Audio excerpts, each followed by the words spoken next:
Welcome to the May. Is it May or June? Is it It's May or May. June? It's May. May. It's May. Thank you. It's It's May still. May The- 27th. Close enough. You're almost in June, Mark. Thank you. It's the May Sales Logic Expert Exchange. My name is Mark Hunter, the sales hunter, and Meredith, who always keeps us on track, Meridith Elliott Powell. So welcome all of you. We got people on from Wisconsin. We got people on from Nigeria, Omaha. We got people from Trinidad, Tobago, South Africa, New Hampshire. That's great. So Meredith, tell us who we can expect to hear from as soon as he joins us. Carson's pretty incredible. I just read one of his posts today. There is the myth, the man, the legend. Um, this is going to be an incredible story, Carson. I was just sharing that I read one of your posts today, and I am just loaded with questions. But Mark, Good. rather than me kind of tell you who Carson is, I think Carson, it'd be better if you sort of give our audience the backstory. You got it. Sounds like a plan. Go for it. Have at it. Have at Tell it. us a little bit about where you got your start and what you do now. Yeah, thank you. And sorry, I was a minute late. I actually was out. I'm still out there in the field doing it all day, every day. So, I love it. yeah, I had a call run long with a customer executive. But how I got my start was very much by accident. I love having conversations with other sellers where we talk about the accidental salespeople, and I was definitely one of them. I didn't declare a major until I was a junior in college, and really very serendipitously had a friend of mine who his aunt knew someone at recruiting who got me a job interview for what I thought was going to be a customer service phone job, and it was not. It was smile and dial, pound the phones. There were 12 people in my training class, and only two made it out. I was one of them because I had nowhere else to go. And so I just, put my big boy pants on and, got to get, and, fortunately was very successful. God gave me a couple gifts. I can talk fast, type fast. So I was just taking notes from customers and, thinking about what did they tell me? How can I weave that into aligning to fixing their problems? And so that's really where I got my start. I was very fortunate. I was very successful in telecommunications and advertising sales. I've been able to write and publish a few books over the years. And for the last 11 plus years, I've been at Microsoft, where I've become known as the #1 social seller in technology, which has been quite a fun ride. So, lifelong student of sales, I like to call myself, Meredith. And I always love mixing it up with the two of you. So, thanks for having me today. Well, we are Hey, excited to have you here. Carson, I got to jump in because you had some struggles along the way. It wasn't like you were a success all the way through. Share with the audience a little bit about some of the struggles, how you overcame them, because Yeah. you truly are one of the top producers at Microsoft. You absolutely crush it year in and year out. Mark, thanks for going right into the pain, guy. Love it. No, thanks. Hey, look, if you're gonna, if you're gonna be in sales, if you're gonna have a career, or heck, even in life, I mean, you're gonna have your situations where you get knocked down, and it's up to you to make the choice to get up. Look, I've been laid off twice, literally cut down in my peak, where I thought I had peaked back in 2010, and I got laid off at the top of my game. Applied to over 1,000 jobs just to find one where I made half of what I made my last role. I lasted a year and then I got laid off again. Bounced around my first year as an account executive at Microsoft. Literally had a manager that didn't like or understand my methodology of social selling, tried to get rid of me. So one foot out the door. Some things shifted. I wound up with a new leadership chain the following year. Won the biggest award in the company 2 years in a row. Got promoted 6 times since. But my point in saying that is there have absolutely been times where I've been part of, being laid off, mergers and acquisitions where my title changed. I literally won the largest award in the company one year, and by the end of the week, my role ceased to exist, and I got pushed into another role. So, my point in saying all that, Mark, is that sales and life and your career will take you in very unexpected directions. And really, all you can control is how you show up, how you interact with others, how you seek to serve others, how you add value, and what you do when the chips are down and you get knocked to the mat. And I've always just chosen to get up. I like to pride myself as being the Rocky Balboa of sales, where no matter what happens, Doesn't matter if I get knocked down, but I keep getting up and keep moving forward. So I'm curious, gosh, there's so many places to talk. Let's kind of start at the top and go backwards. In your estimation, what are you seeing shift and change in sales today? You've been at this game for a long time. What are you seeing working? What are you seeing not working? What do you see is different out there? I love that question, Meredith. What I see changing, and I look at sometimes like the reason I call myself a student of sales is because I'm always studying what's working and what's not. I created, and this is what my last book, The Show Must Go On, is about. I created a blueprint, a playbook that is how I generated over $1 billion in revenue using LinkedIn and AI, and just different sales tools in order to generate all that revenue at this organization.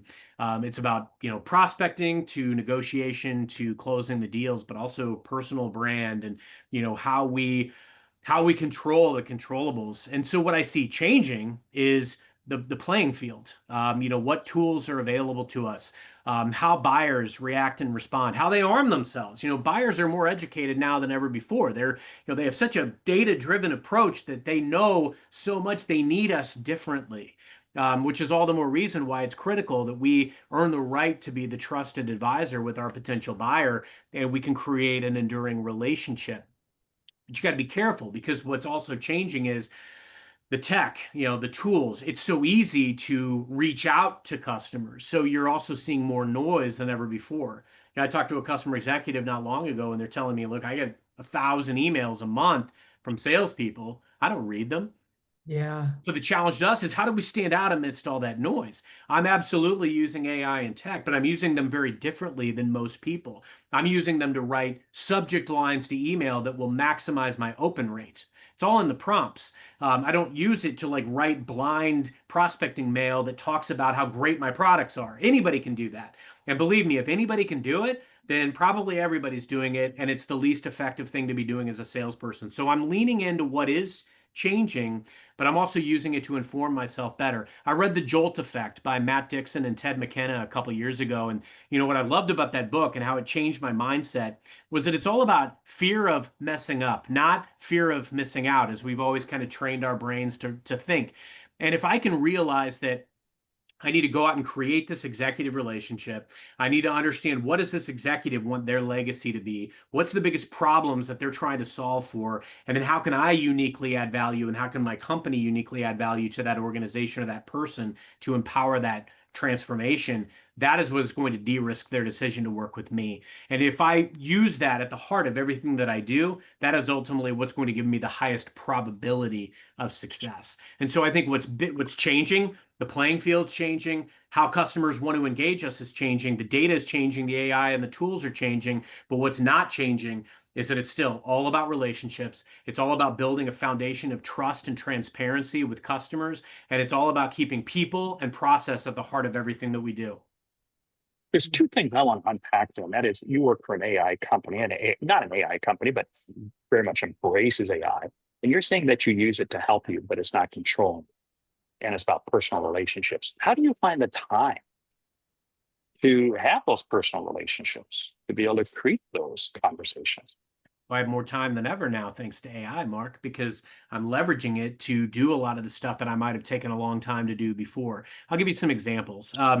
Like for instance, last week I was in several meetings and I was offsite at a customer executive, session, and taking notes and being able to pump those into my AI engine so that I can write effective follow-up where it might have taken me 30 minutes to write the follow-up email before. Now it takes me 5. The AI is not absolute. The outcome that comes out is not absolute. We can't repackage that up. It sticks out like a sore thumb. But if I can massage and finesse the finished product and get that out, what took me 30 minutes to an hour before, I can do in 5 minutes.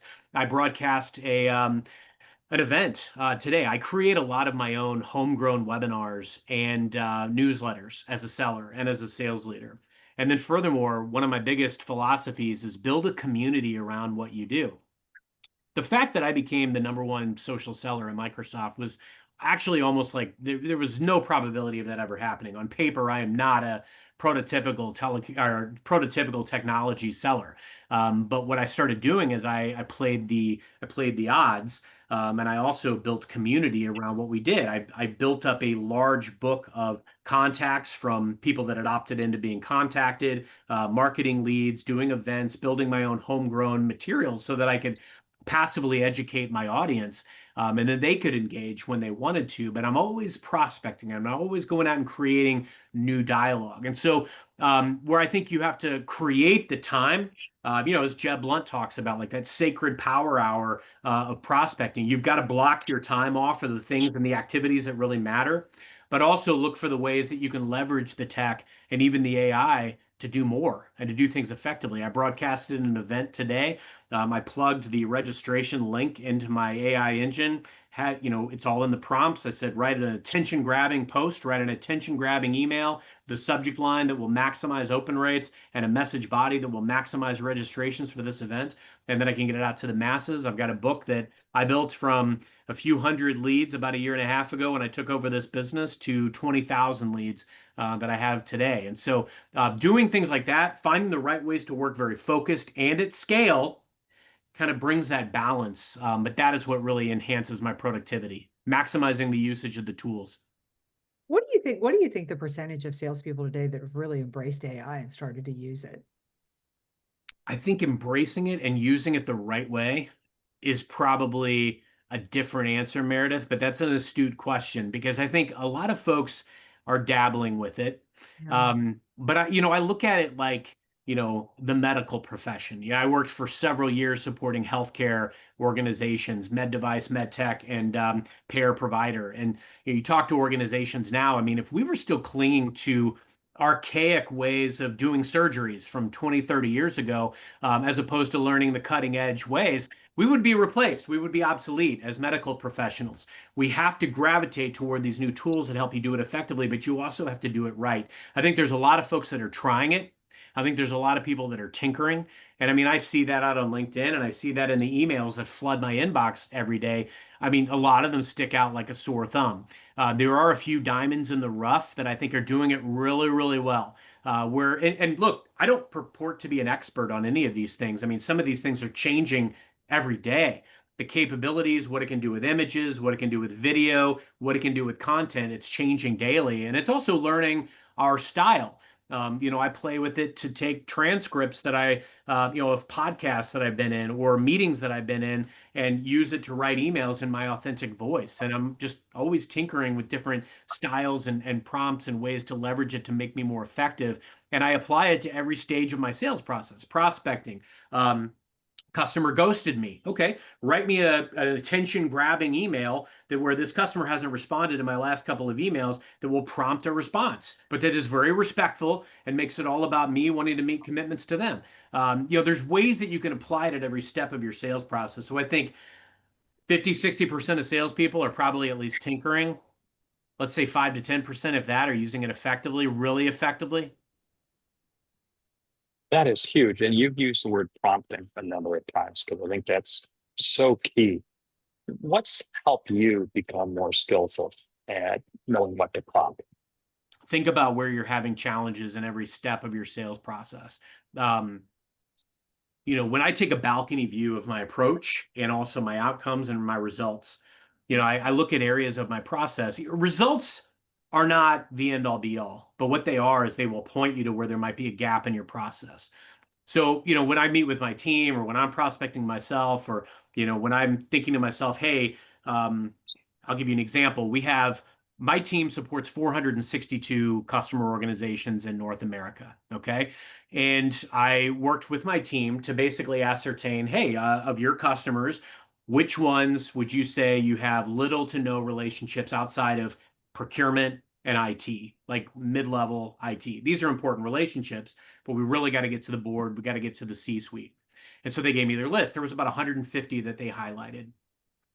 Within 6 months, my team and I, with these methods, we managed to open up over 100 of these and get net new C-level and board level relationships, game changers. I mean, and we're having our best year we've ever had.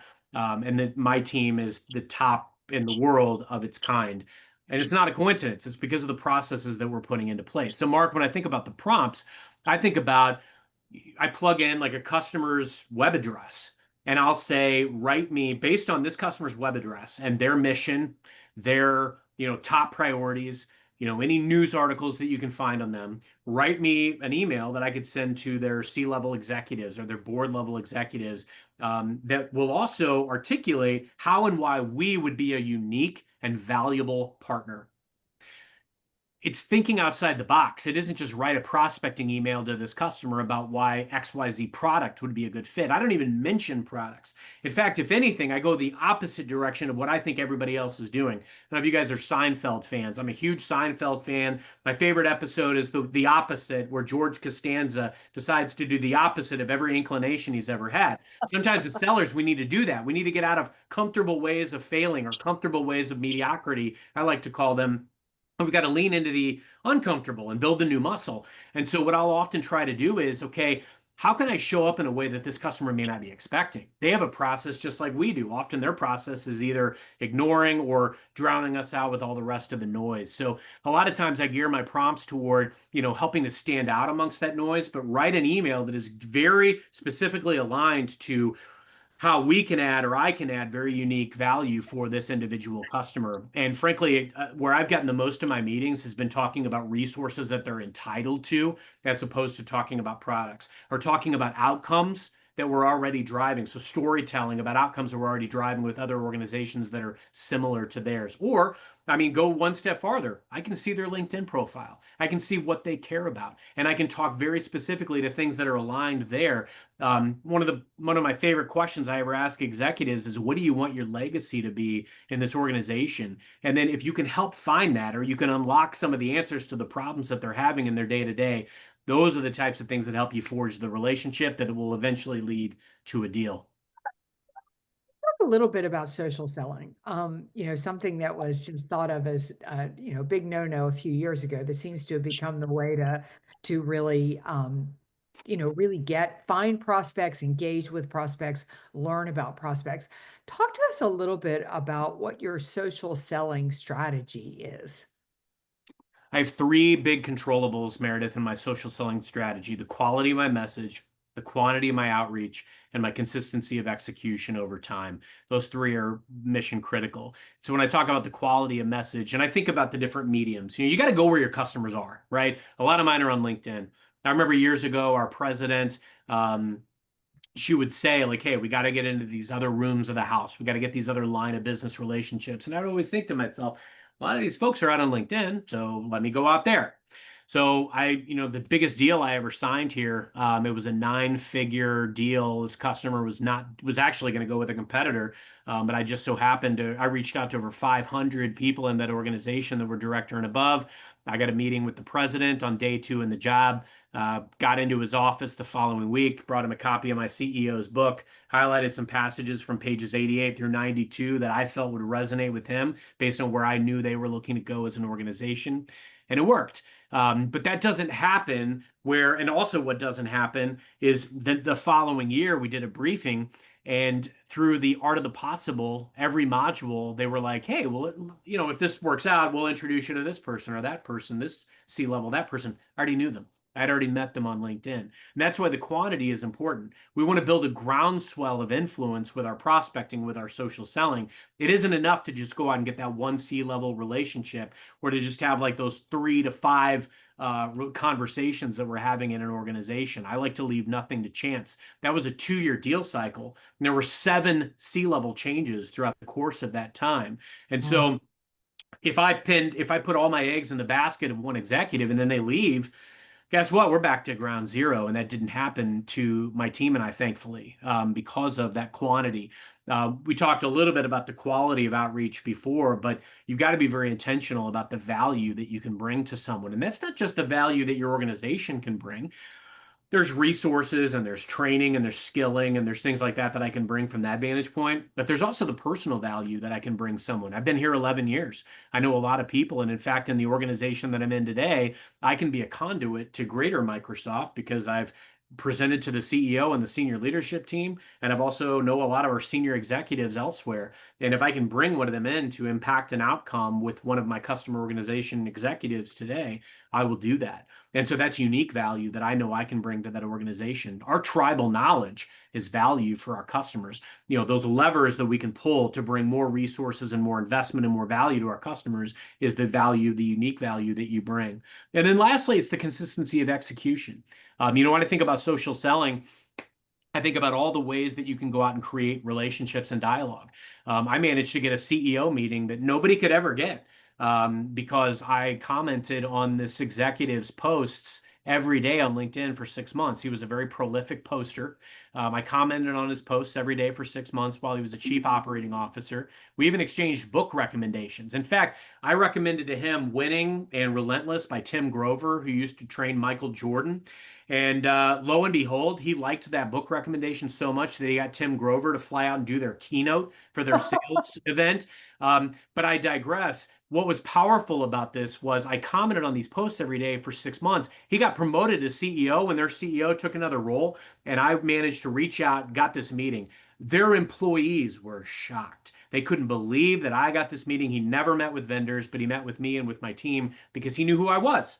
Right. And so building that familiarity, whatever we can do to go out and create dialogue. I give presentations across Microsoft and across LinkedIn all the time on just this very thing. LinkedIn's like the biggest coffee shop in the world. So when I think about social selling, I think about everybody you want to meet, whether it's to influence your career, to help you get that next promotion, somebody you want to work for in 5 years, to a customer that you want to build a relationship with. They're out on LinkedIn. Use that to your advantage. Go out and create the relationships that you want to create. And you're not going to be a fit for everybody, but that's why I play the numbers game. Because if I go out and I reach out to 500 people in an organization, you better believe I'm going to be as well entrenched as possible. One of the key things that you shared with me about a year and a half ago, we were talking, was your discipline, how disciplined you are with your time. Like you even made the comment that your kids think dad is boring because you do the same thing every day, same time. Talk to us about that because your routine is so impactful and it's a key part of your success. There's only so many things you can control. And that's why it's really important to find an anchor and a balance in those things that you can't control. I mean, again, I outlined earlier, I've been amidst layoffs. I've seen ups and downs in the market. I mean, I was selling advertising in Detroit in 2006 to 2008, right? I mean, you go through these ebbs and flows, and sales and life and career are like a pendulum and they swing back and forth. And all you can control is your effort, your output, your activity, and your mindset. And those things are super, super important. I can't take credit for this. I interviewed a woman by the name of Megan Reed a few years ago on a podcast that I did. And she had this philosophy that really stuck with me, and it was called ruthless discipline of your schedule. And so what that meant for me was every morning when I'm up before anybody else, I'm diving into the gym. I'm, reading, I'm taking in an audiobook or listening to podcasts. I'm doing kind of that, the quiet hours, right? That's where I develop my daily non-negotiables. Those things that no matter what fires I get pulled into or what minutia I get sucked into in a given day, these non-negotiables are non-negotiable. I have to, check these off. Must be done. And if I look back on the day and I got those things done, no matter what else happened, that's a successful day. Try to go out with that no regrets mentality. And then furthermore, just even doing the time blocking, making sure that I'm working through my non-negotiables throughout the day. I pin a lot of my chats in my Microsoft Teams where, my top priorities, my leadership chain, my direct reports, those are the ones that flash to the top. The rest of the stuff I will absolutely try to get to. Same with email. But I'm not going to get to everything every day. To be effective, you've got to make sure that you're laser focused on that balcony view. Take a step back. And that really helped me when I really started to realize, if I look at the sum of the parts for the day, what's going to be the most impactful? And that's really what caught me up my first year as an account executive as well, as I was trying to chase everything. I chased $1 million deal and a $15,000 deal with the same amount of gusto. And that was my bad. That was my problem. And I had to learn not to do it that way. I had to learn how to lean on others. I came up in a very lone wolfish environment, and I had to transform myself into the consummate team player to be successful. And so, when I think about discipline and applying that across the way, not only was it about discipline to schedule, but it was also about discipline to what our friend Mike Weinberg talks about, which is empowering everybody else and being the hero maker. How can I make everybody else the hero? If I elevate everyone around me, the people that I serve, the customers I serve, my team, my leadership, if I make sure they all win, guess what? I win. And so I don't focus on myself, my results. I obsess about my process, but I'm mostly obsessed about my people. If I can get deliver a win to everybody I touch, I will win. And that has served me well. How often do you assess your process? You say you're diligently committed to your process. I think about a world that is moving so fast and so rapidly.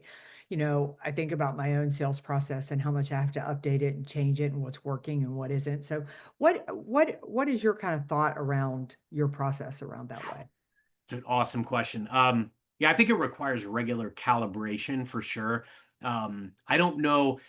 I probably really fully holistically review it and assess it every quarter. Um, like right now, we're in appraisal season, so I'm definitely looking back on the process, and I'm doing year-end appraisal not only for my team but also for myself. And so I'm really, as I said before, I'm a student. I study what worked, what didn't. And just because something doesn't work, or you don't get the desired result, doesn't mean you completely jettison that approach. It just might mean you need to tweak it. Sometimes very small tweaks in your process can have exponential gains. And so I'm constantly looking at calibration, and if something worked or didn't work, or I got maybe a negative response to something, could be an email newsletter that I did, or tinkering with leveraging video as part of that newsletter, or something that I did with my prospecting that really got a response. About a year ago, I was getting really good responses as I was leveraging AI to help me write these emails. But what I realized is they were very long-winded. And I've really focused on now. I get the best response with like 2 to 3 sentence messages to customers. And so as I built my book of business, and I now have 20,000 leads, I was booking workshops for a partner here not too long ago. I booked 86 workshops in one day with like a 2 sentence message out to these customers. Do it different, but do it in a way that it stands out to the noise and it plays to the fact that your customers are getting a lot of this noise anyway. How do you stand out? So I would say, Meredith, I'm constantly trying to calibrate, and I'm always learning, but I probably very holistically look at it about every quarter. You said something very valuable, that your best messages were 2 or 3 sentences. We think of AI, we think of it's going to get longer, longer, longer. You just went the opposite direction. Yeah. Boy, if that isn't food for thought for all of us. Hey, what are some tips? What are some techniques that you can share with people who aspire to be in the top 1%? Don't do what's easy. Try to go out and create your own way, but learn from what's working. I always like to seek out the best. I want to know who the best is. I want to know who's hitting the number that I can't seem to hit, or that I can't really wrap my head around. And I want to go out and I want to assimilate what's good into my arsenal. So I'm always learning. Definitely a mindset thing. Don't get me wrong. Like, look, there are days where I'm not feeling it, where I get up and I'm going through the motions, or I get told no. I wrote an article not long ago. I've applied to 3,058 jobs in my career that I didn't get. Now, if you look Wow. at my resume, you think I was a success, right? And by all means, I mean, I've done everything that I've ever set out to do in my career. But I've got some gnarly stats when it comes to, getting the door slammed in my face. I've lost deals that would have been catastrophic, or could have been catastrophic, or crushing to my life or my career if I'd have let them be. Um, I was laid off at what I felt was my peak, but I just kept getting back up. So I think what sets the top 1% apart is that you've got to commit. You've got to commit to a strategy. When I started doing social selling back in like 2013, 2014, I was actually at a small consultant firm, and I was using it to go out and create C-level relationships. And when I joined Microsoft, I was like thinking to myself, well, hey, I can do the same thing here. And I did it and it worked. But at the very beginning, I mean, there were like these head scratchers. They were like, what do you mean you're prospecting on LinkedIn? I don't understand what that means. I knew that it would work. because again, it's a probability thing. I talk a lot about the movie and book Moneyball. The old Oakland Athletics general manager Billy Beane, who was played by Brad Pitt in the movie, but it was the 2002 A's, and going up against big budget teams like the Yankees that they couldn't compete with dollars wise.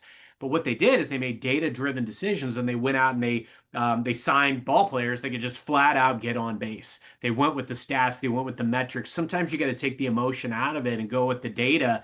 And if I do the activities, Mark, that have the higher probability of success at every step of the process, then by default, I will be more successful over time. I'm one of those people, I believe the house always wins. You've got to go with the odds. And so I always look to shore up my process as far as every step of the sales cycle. How do I write that perfect prospecting message? How do I how do I create a message that's going to have the highest probability and rate of return? Then from that step, how do I make sure that I keep momentum? Now, I've read all the statistics that you have a great meeting with a customer, but they're going to forget 50% of it within 2 weeks. So you've got to jump while the getting's good. You can't just let things go. And where I've seen so many sellers fail is, you have a great meeting and everybody's hyped, but then you just let things fester too long, and then the momentum is lost. You've got to follow up quickly. I finish a great meeting. I was in the airport last week after a great sponsorship event, and I'm writing my follow-up emails in the airport, firing them off. You got to jump while the getting's good. So look at every area of your sales process. Where could it use improvements? But commit to a process, and don't be rigid, because things will change. I mean, Meredith, you alluded to this earlier. Things are changing constantly. We've got to make real-time decisions sometimes of like, what do I want to assimilate into my arsenal? How am I going to be using the tech? What response am I getting? Is this the desired response? Is this the desired outcome? Why did I lose this deal? I'm constantly studying and putting that into my process so I can see around corners better the next time. But honestly, what makes me the most valuable to my team and my organization, and frankly, my customers, is I've been here before. I've done these things before, and I've learned from them. And so I know what to expect. I know what blind spots to look for. And I think, Mark, that's what sets the top 1% apart, is you're always learning, you're always paying attention, and you put people, customers, partners, you put your sphere at the heart of everything that you're doing. And again, if you invest in them winning, you will win. So well said. So, Carson, how do you keep yourself motivated? I mean, sales has a lot of rejection. I mean, it can really be, you could have bad days, when you put your heart and your soul into stuff and the deal just doesn't work, or you have those, weeks where you're not getting responses and things like that. I mean, mindset is critical. What are your practices around keeping yourself really motivated and ready to keep going in that respect? Motivations change. And it's, when I think about when I first came out of college or, moved away from home, my biggest motivation was I came from a small town. I was an only child. I just wanted my parents to be proud of me. I wanted to make it big. I wanted to prove to all those people in high school that, picked on me, that I was something special, right? So I had a chip on my shoulder and I went hard. I was the number one rep in my office for years, then the number one manager in my office for years, but it was never enough, right? I got a taste, and I tasted the money and the good fortune, and that's what fueled me for those first few years. I would say the game changer for me, Meredith, was when I had a kid, and as I started to build family, and really wanting to provide the life for them that I wanted to be able to provide. I wanted them to be proud of me, but I also, now what motivates me is giving back. The sales community has been everything to me. I met my wife in sales, which is why I have my amazing family. I have everything I've ever wanted. I get to meet and talk to people like you, which is, I have to pinch myself sometimes. I mean, I'm a nobody from the Midwest. There's no reason why I should be able to have some of these conversations, but I try to give back, and that's why I try to meet with and connect with as many people as I can, and I try to be a good steward of the game. I love sales. So I do it now for love of the game. I love the fact people have asked me too, like, why do you still carry a quota? Why do you, why don't you quit and just start a consultant firm or go to this or that? It's like, because I love what I do. And until I no longer love it, I'm going to keep doing it. But something tells me I'll be doing it for a long, long time because I feel like I can still have an impact. I mean, literally 2 years ago, I was asked to come help build a sales culture in the only nonprofit sales organization in all of Microsoft. And I've had my best years ever in this organization by building up this team. And what I mean of sales culture is going out and creating executive relationships that would never exist and bringing resources to bear that nonprofits would never have access to. And to be a tiny cog in the wheel that helps fuel their mission, that fulfills the heck out of me. So my motivation has changed a lot over time, but I do it now for love of the game. That is awfully powerful, what you were talking about. But here's something that's absolutely fascinating that people don't know about you. And that is, again, your discipline. You were incredibly disciplined. You mentioned earlier about you always want to end the day with no regrets. What are some of those things that you don't negotiate on every day in terms of you staying in the game? Well, my biggest non-negotiables are my family time at this point. You've got to have that anchor, and whether it's reading my kid a bedtime story or playing a card game with one of my other kids or whatever it is, those are non-negotiables. And then my time with my wife, whatever that looks like after we're so exhausted from the day that we get at the end of the day, those are non-negotiables on the personal front, Mark. On the work front, and from a sales perspective, it's I basically have a grid that I've built. I mean, I call it a Moneyball strategy for a reason. I mean, I've mapped out every customer, every relationship. I will go down the key deals, and it depends on what time of year you're in. Whether if it's Q1, it is full on prospecting, executing solution plays, going out and creating conversations, workshops. Mapping out with my specialist teams and my partners what plays we're running, what are our priorities to build as much pipeline as humanly possible. My team has about double the amount of pipeline of any other team of its kind in the entire organization, and that's by design because we're going out and we're intentional about creating as many relationships, but also conversations as humanly possible. Then, think about it, like second quarter, you're really still trying to go out and create that pipeline. But by third quarter, fourth quarter, you got to figure out like what's viable and then knocking it down. I'm in the middle of my fourth quarter at this moment. And so my daily rhythm might look a little bit different, but my non-negotiables are I'm going to look at my book of business and I'm going to stack rank by must win. And I do this with my team as well. I mean, I have a grid, I have tabs that are open on each member of my team, and it's a spreadsheet that everybody has access to. All 80 people that touch my business have access to this, so it's full transparency.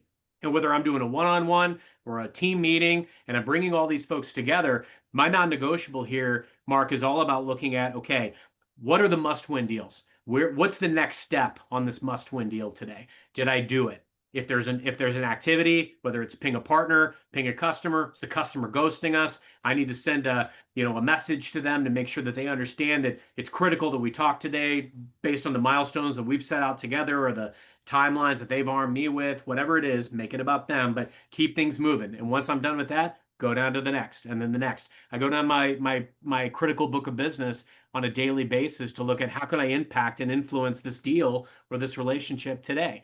I'm also always prospecting because, as you know, some things they might have a sales cycle of 3 months, but that's usually a pipe dream. Usually it's going to take a year, maybe more, to sell something. There's no such thing as too much time to sell something. So, the stuff that we're going to sell next year, we're starting those conversations right now as well. So, non-negotiables, going through the book of business, prospecting, going out and creating net new conversations, spending time in the team, spending time in the field. And, when we were talking earlier about AI, Mark, I think one of the things that we've got to continue to challenge ourselves to be able to do is how can we leverage it to reduce the internal noise and free up more time to spend with customers, because that is the most important thing that we can be doing right now is finding more time to be in the field. Wow. Hey, you've shared with us so much over this last 40 minutes. Absolutely. We got to kind of end this here in just a bit. Meridith, why don't you tell the audience about Sales Logic Mastermind and why people should join it? And then some of us will go behind the curtain. for all the reasons that Carson just delivered and so much more. I mean, so Sales Logic Mastermind is an elite group of individuals committed to making sales better, committed to doing all the things that Carson just talked about. We meet on a monthly basis. We really support each other, hold each other accountable. But more than anything, we talk about the trends, the statistics, the things that are really out there to take you to the next level. If you're interested in learning about the Sales Logic Mastermind, go to saleslogicpodcast.com. But Mark, I got to tell you, the best thing about the Sales Logic Mastermind is we're about to go into 20 minutes deep dive for only mastermind members. You got to be a mastermind member to really spend this one-on-one time. Hey, with that, we want to say thank you so much for joining us. Next month, we have Pauline Stanley joining us. And every month on the fourth Monday of each month, we have an incredible, insightful person like we've had here today with Carson Heady. Thank you so much. If you want to connect more with Carson, go out to LinkedIn. Like you said, he spends a lot of time out there. Thank you, Carson, for being with us. We'll see you in just a moment behind the screen. Thank you.